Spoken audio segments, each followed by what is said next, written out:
Bonjour tout le monde et bienvenue sur la Panzer Division Aero. Je suis ravi de vous retrouver aujourd'hui dans l'atelier pour une petite vignette figurine. Alors l'idée m'est venue pendant mes congés, j'ai fait un rangement dans l'atelier et j'ai retrouvé une vieille maquette d'une tourelle de Panzer 1. Et en cherchant sur internet des idées, je suis tombé sur un article de presse relatant la découverte d'un bunker équipé de ces tourelles le long de la frontière espagnole, ce qui m'a donné l'inspiration pour ce projet.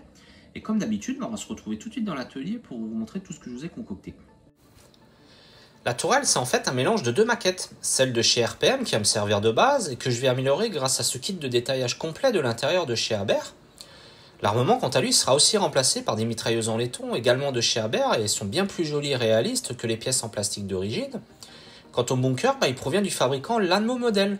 Alors c'est une marque que je suis régulièrement sur les réseaux sociaux, et ils proposent en fait de plus en plus de kits de grande qualité, notamment en impression 3D pour améliorer les véhicules allemands. Et sans aucun doute, je réaliserai d'autres projets avec leurs produits. Pour les figurines, j'ai une nouvelle fois choisi celles de chez Panzerart et les mêmes que j'avais utilisées pour le diorama du chargeur de munitions de Mother Karl. La mise en scène avec le chien et le dynamisme des deux soldats correspond exactement à ce que je recherche pour cette vignette. Et pour terminer, côté documentation, je vais m'appuyer sur cet ouvrage de Monsieur Spielberger. Alors pour rappel, c'est un spécialiste reconnu des véhicules allemands et j'y trouve de nombreuses informations utiles, notamment des photographies d'époque et des plans techniques pour l'intérieur de la tourelle de Panzer 1 qui vont m'être très précieux pour le montage. Alors je commence mon projet par le montage de cette tourelle en utilisant la base en plastique du kit de chez RPM. Alors celle-ci avait déjà été assemblée partiellement, mais j'ai pris le soin de la démonter entièrement afin de repartir sur de bonnes bases. Les surfaces en plastique étant trop lisses à mon goût, j'ai décidé de les retravailler en ajoutant une texture de fonderie. Et pour ce faire, j'utilise du mastic acrylique dilué dans de l'eau que j'applique en tapotant soigneusement la surface jusqu'à obtenir un effet réaliste de pièces moulées. Ensuite, à l'aide d'une lame à dents de scie, je reprends les arêtes pour simuler les différents cordons de soudure présents sur les plaques de métal qui composent la tourelle. Cela me permet de renforcer le réalisme de l'assemblage. Les détails à l'intérieur commencent par les mécanismes des trappes de vision. Celles-ci sont montées sur charnières pouvant être articulées et j'ai volontairement laissé deux trappes ouvertes pour augmenter le réalisme de la future scène, car par beau temps, tout était bon pour un petit brassage d'air dans les espaces confinés. Je continue avec la base de la tourelle qui nécessite quelques ajustements. Il y a des espaces à combler et pour cela je découpe de petits morceaux de carte plastique que je colle à la cyano, puis je remplis les interstices avec du mastic avant de finir par un ponçage minutieux et une finition impeccable. J'intègre ensuite les différents éléments du kit Aber composé de pièces moulées en résine que je complète avec des pièces en photodécoupe. Cela inclut les mécanismes permettant la rotation de la tourelle. Alors un petit bémol quand même, ça concerne l'absence du siège. La notice recommande de le réaliser à partir de fils de laiton, mais sans plan ni schéma très précis, je me suis donc appuyé sur ma documentation pour m'approcher au mieux de la réalité. La structure du siège est réalisée avec du fil de laiton et après plusieurs tentatives, j'ai réussi à obtenir un résultat qui me convient. Quant à la représentation des assises en tissu, j'ai utilisé du papier de chez VMS associé à son excellent produit Paper Shaper.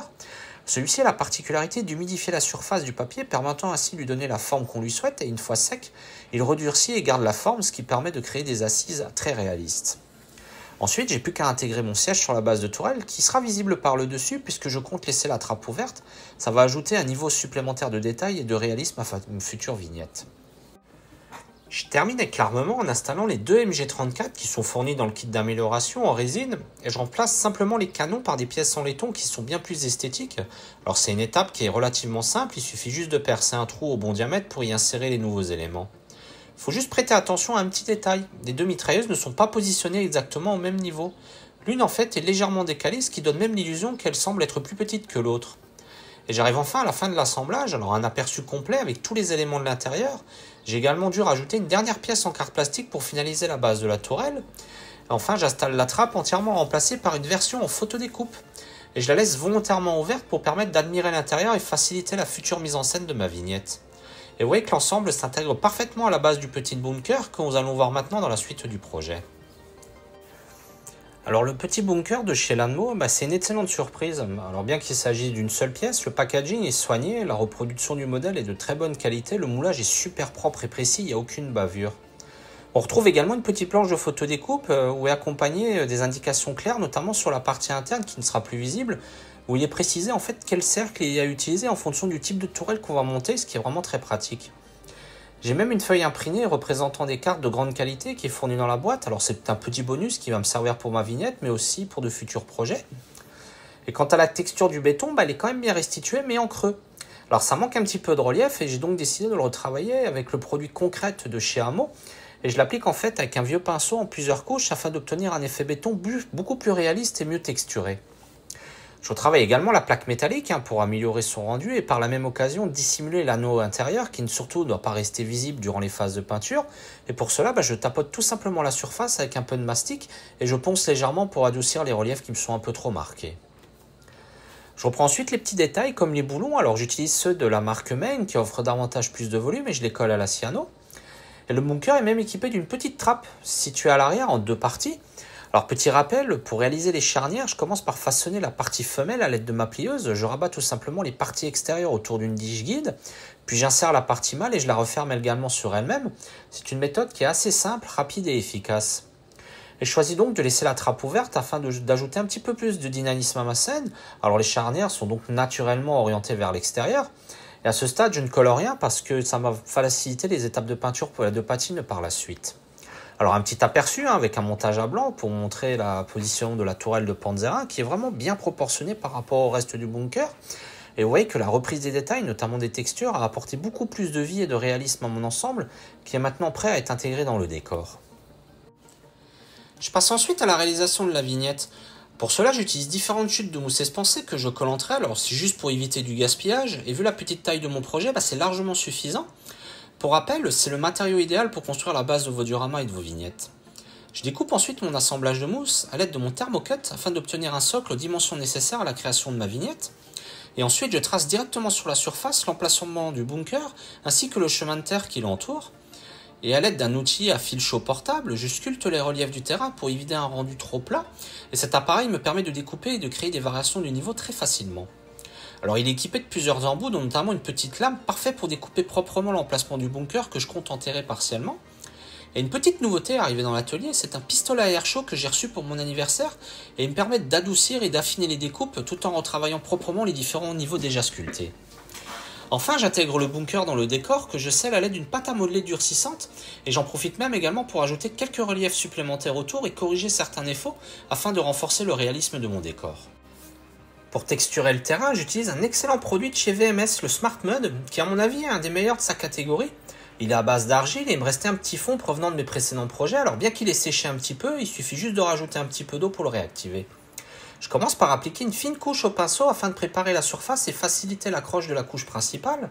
Et je l'applique ensuite celle-ci à l'aide d'une spatule sur quelques millimètres d'épaisseur en suivant les reliefs que j'avais préalablement sculptés dans la mousse espancée.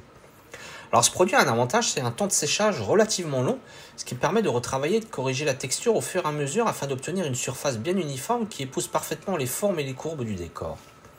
J'ajoute ensuite dans les zones en dénivelé quelques gros cailloux pour simuler les rochers, ainsi que des pierres plus petites pour varier les textures, et je les dispose de manière aléatoire et je les enfonce fermement dans le produit encore humide afin qu'il reste bien en place une fois sec. Je complète ensuite la scène avec de la terre prélevée dans mon jardin de différentes tailles et je l'applique surtout sur les chemins de terre pour bien les faire ressortir par contraste par rapport au reste du décor. Et j'en ajoute également sur les petites zones rocheuses pour renforcer la diversité et le réalisme du terrain. Enfin, pour conclure, je fixe l'ensemble avec du Sand and Gravel Glue de chez Amo. Alors il s'agit d'une colle très fluide qui en fait s'infiltre par capillarité dans toute la surface et une fois sec ne laisse aucune trace et garantit une fixation solide et invisible. Je passe ensuite à la première étape concernant la végétation et je commence par l'application de l'herbe statique et pour cela j'utilise des produits de chez Greenster World qui proposent différentes hauteurs d'herbe et j'ai l'habitude de les mélanger entre elles afin d'apporter de la diversité et éviter d'avoir un rendu trop uniforme. Je commence par appliquer de la colle blanche épaisse sur les zones souhaitées, alors cette colle va permettre une bonne fixation de votre herbe, alors n'ayez pas peur d'en mettre une quantité généreuse, en séchant elle devient transparente et presque invisible. Ensuite, je saupoudre l'herbe à l'aide de mon petit applicateur électrostatique. Alors je préfère toujours travailler par des dépôts très petits et précis plutôt que d'utiliser des grosses quantités dont la majeure partie serait de toute façon perdue. Et je recommande même d'effectuer cette étape dans un carton, idéalement celui de la boîte de la maquette, ce qui va vous permettre de récupérer facilement le surplus. Alors je recouvre aussi bien les zones en dénivelé que la périphérie du bunker, ce qui va me permettre de le faire ressortir visuellement en jouant sur le contraste entre la végétation et le reste du terrain. Et après environ une demi-heure de séchage, le temps que la colle prenne bien, je secoue délicatement la vignette au-dessus de la boîte pour en faire tomber l'excédent. Enfin, pour terminer, j'ajoute quelques touffes d'herbe beaucoup plus hautes, notamment autour des rochers, afin de renforcer la variété et le contraste dans la végétation. Je passe maintenant à l'étape de la peinture en commençant par un apprêt noir qui va me servir de base pour les ombres et me permettre aussi d'unifier l'ensemble de mon décor, et je l'applique en voile fin afin de préserver tous les détails, notamment l'herbe statique et les petits cailloux. Je poursuis avec la mise en couleur du bunker en utilisant un gris qui s'approche à la teinte du béton. Et j'utilise une peinture très diluée et je veille à en appliquer moins sur les zones périphériques, ce qui va me permettre de laisser transparaître le noir de base et ainsi mettre en valeur les volumes par un jeu de transparence. Et j'apporte ensuite une légère éclaircie à l'aide d'un gris un peu plus clair afin d'introduire des nuances subtiles et d'éviter en fait une teinte qui soit trop uniforme, et j'insiste particulièrement sur les parties les plus exposées à la lumière.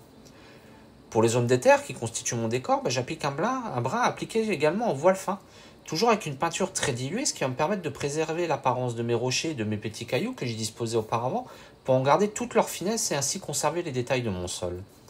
Je reprends ensuite les zones en périphérique et les reliefs avec une teinte légèrement plus claire pour accentuer un peu mieux les contrastes et faire mieux ressortir les volumes. Concernant l'herbe, il est en fait nécessaire de les peindre pour en fait supprimer cet effet un peu trop artificiel, et j'adopte en fait les mêmes techniques. Je commence par un vert très foncé que je repasse sur chaque touffe par le sommet de manière à laisser les bases dans l'ombre, et ensuite je réalise une éclaircie sur les pointes avec un vert beaucoup plus clair, ce qui apporte de la variété chromatique et du réalisme supplémentaire. Je travaille ensuite les détails au pinceau pour faire ressortir en fait chaque caillou afin qu'il se distingue clairement du sol.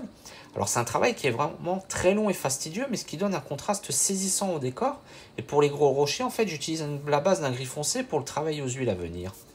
Et voyez ici un petit aperçu de la vignette après plusieurs heures de travail de peinture que je solde avec une couche de vernis mat de chez VMS. Je passe maintenant au travail avec les huiles et les émanels, et je commence par terminer la peinture des rochers en utilisant une technique très facile avec l'Aerial Brusher en 3 étapes très simples. Je débute sur la base d'un après-gris, puis j'utilise du Starsheet Slush Blade que j'applique délicatement sur l'ensemble des rochers, et en fait cette première couche va me servir de fond et donner une tonalité subtile à la surface. Ensuite, j'effectue une éclaircie en reprenant certaines zones, notamment les reliefs des rochers, en utilisant un medium grey plus clair que j'applique avec la technique du bright brush pour créer des nuances supplémentaires. Et enfin, pour ajouter un dernier contraste et accentuer les parties les plus exposées à la lumière, j'utilise un petit peu de blanc avec la même méthode, mais uniquement sur les parties supérieures du rocher. Je poursuis en travaillant la texture du chemin de terre en utilisant les produits de la gamme Nature Effect, et je commence par appliquer la couleur Earth que je dilue fortement pour qu'elle se diffuse naturellement par capillarité, en évitant d'altérer la peinture des cailloux qui jonchent le sol.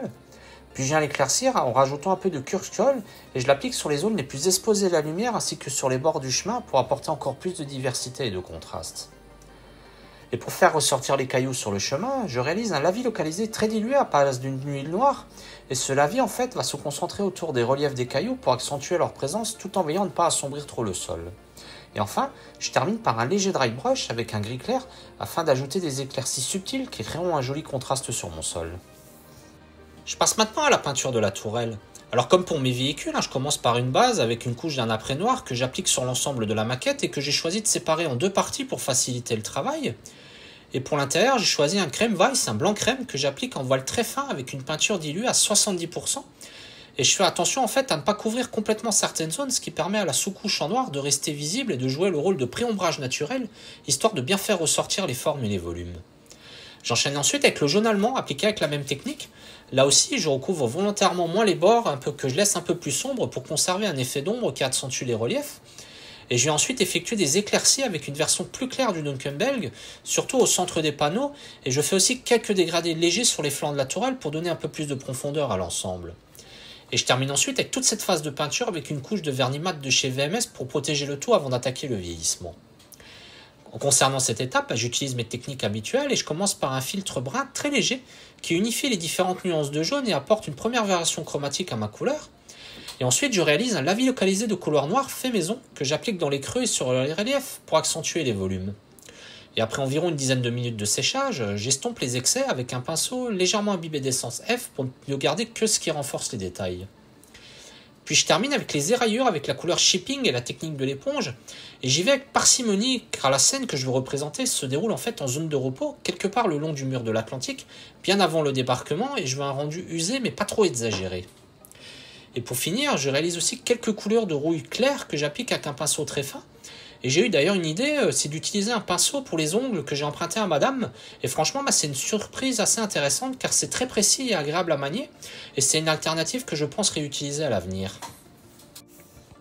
Un aperçu de la tourelle qui est désormais terminé. Et comme vous pouvez le voir, j'utilise en fait exactement les mêmes procédés et les mêmes techniques que sur mes véhicules pour obtenir un rendu réaliste et convaincant, avec une petite patine subtile et bien dosée. Et il ne reste plus que maintenant qu'à la positionner définitivement sur le bunker. Alors pour celle-ci, la patine va rester sobre et relativement simple. Je commence par appliquer un filtre brun afin de ternir et de salir légèrement le gris du béton. Et ensuite, je rehausse les reliefs et les volumes par un léger dry brush avec un gris très clair. La dernière étape sur la vignette, ça consiste à rajouter un petit peu plus de végétation en utilisant des plantes en papier. Et j'utilise en général deux choses, des fougères qu'on retrouve souvent en zone forestière et montagneuse, ainsi qu'un mélange de fleurs aux formes et couleurs variées provenant de chez Amomig. Les fougères sont peintes à l'aérographe par un dégradé de vert, la teinte la plus foncée est au centre et le plus clair vers les extrémités. Et une fois peintes, je les mets en forme avec une pince à épiler après les avoir collées. Et j'utilise la même méthode pour les fleurs en commençant par les tiges et les racines que je mets également en forme avec une pince pour les disposer au plus près des rochers. Pour améliorer encore la texture du sol et le rendu, j'utilise un produit de la gamme Diodump qui est en fait un mélange de matériaux naturels qui reproduit parfaitement un sol forestier. C'est le même que j'ai déjà utilisé sur mon diorama pour la bataille des Ardennes et je commence par aérer légèrement le produit pour en extraire les éléments les plus intéressants, comme cette petite bûche que je place près de la fougère pour accentuer le réalisme de mon décor. Quant aux résidus les plus fins, ils sont appliqués à la spatule afin d'adoucir la transition entre la végétation et le chemin de terre, et j'en saupoudre aussi sur le chemin pour apporter du volume et du contraste, et ensuite j'ai plus qu'à estomper avec un vieux pinceau pour éviter de marquer trop les zones et obtenir un résultat plus naturel. Je termine aussi avec quelques dépôts sur la plaque blindée en haut du bunker pour assurer la cohérence avec le reste de la scène, et enfin je fixe une nouvelle fois le tout avec une couche de colle Sand and Gravel Glue de chez Hamo. Vous voyez une fois qu'avec des étapes simples et accessibles, on peut obtenir un décor très réaliste en jouant sur une palette riche et variée de couleurs et de matériaux. Alors je garde le meilleur pour la fin avec les figurines et cette fois-ci j'ai choisi un ensemble de chez Panzerart, représentant 2 soldats au repos accompagnés d'un chien et qui est parfait pour la mise en scène que je souhaite créer. Alors les figurines sont d'une grande finesse, elles nécessitent juste un petit assemblage au niveau des bras, ainsi qu'un léger raccord avec du mastic, alors j'en utilise un à base d'acrylique, qui est facile à nettoyer avec une lingette imbibée d'eau pour retirer les excès. Je perce ensuite la base des figurines pour y insérer une tige métallique, ça va me permettre de les monter sur des supports en liège de chez Green Star World. Ils sont assez pratiques pour manipuler sans avoir à les toucher directement. La peinture commence par une couche d'après noir sur l'ensemble de la figurine, puis par le dessus, j'applique une lumière zénithale en utilisant du blanc très dilué. Cela me permet de faire ressortir les volumes et les reliefs de manière subtile.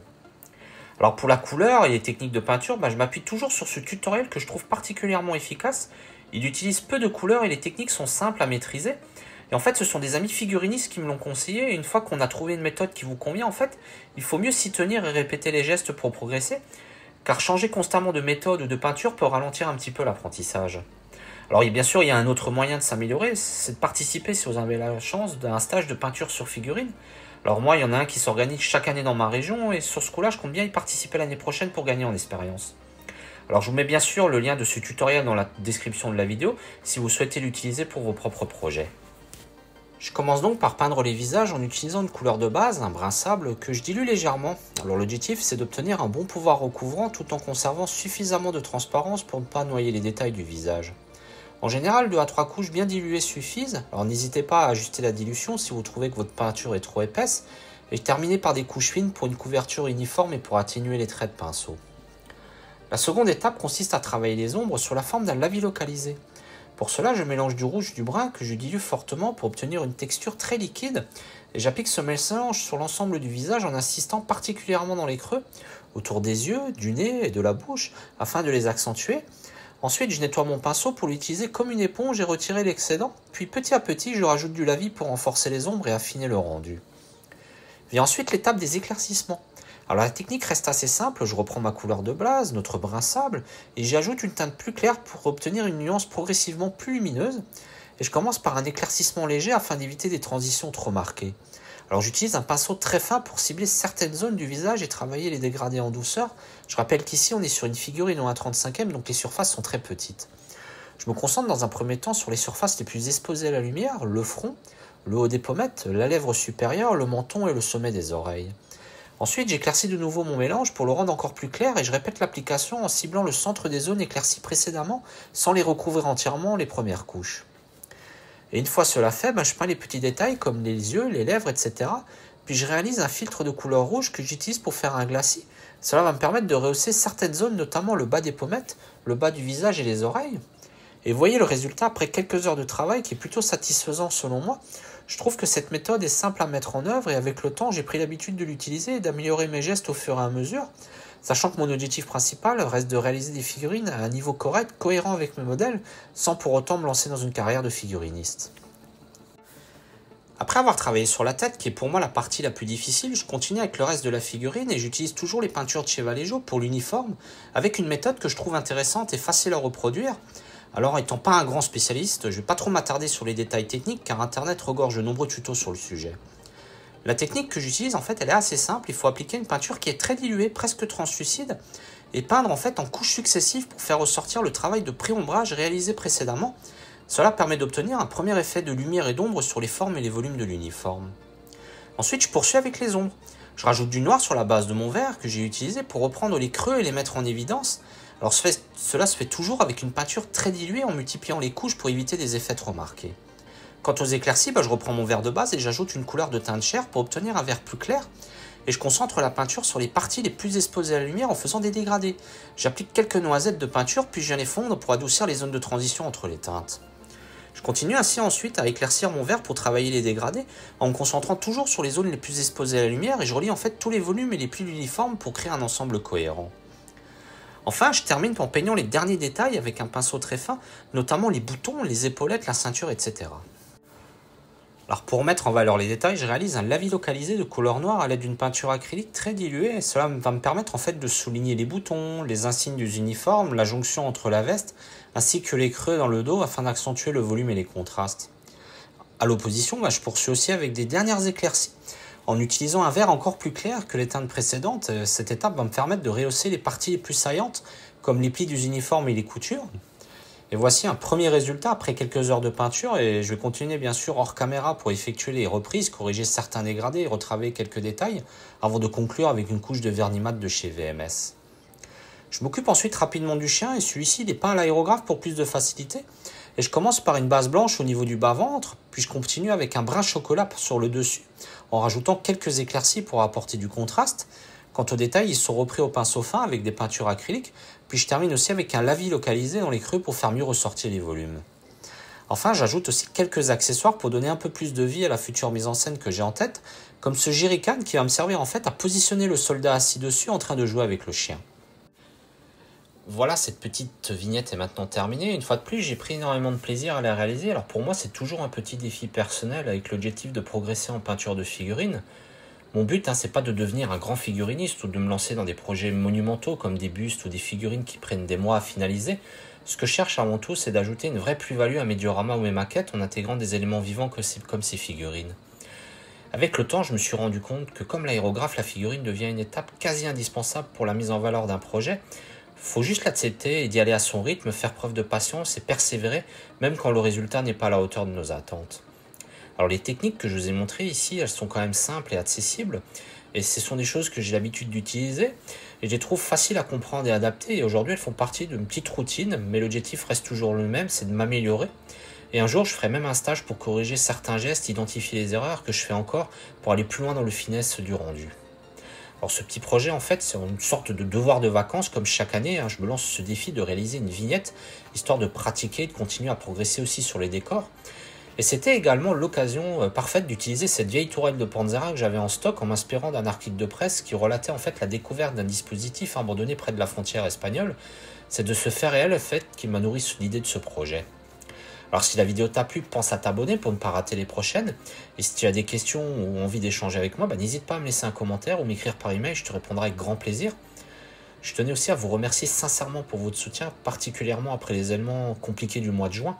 Ça n'a pas été facile, mais j'ai réussi à rebondir et cette vidéo marque mon retour après une période difficile. Je vais maintenant profiter de quelques semaines de vacances bien méritées avant de reprendre les projets en cours et j'ai hâte une nouvelle fois de vous retrouver pour de nouvelles aventures créatives. D'ici là, prenez soin de vous, passez un très bel été et on se retrouve bientôt à l'atelier. Ciao les copains!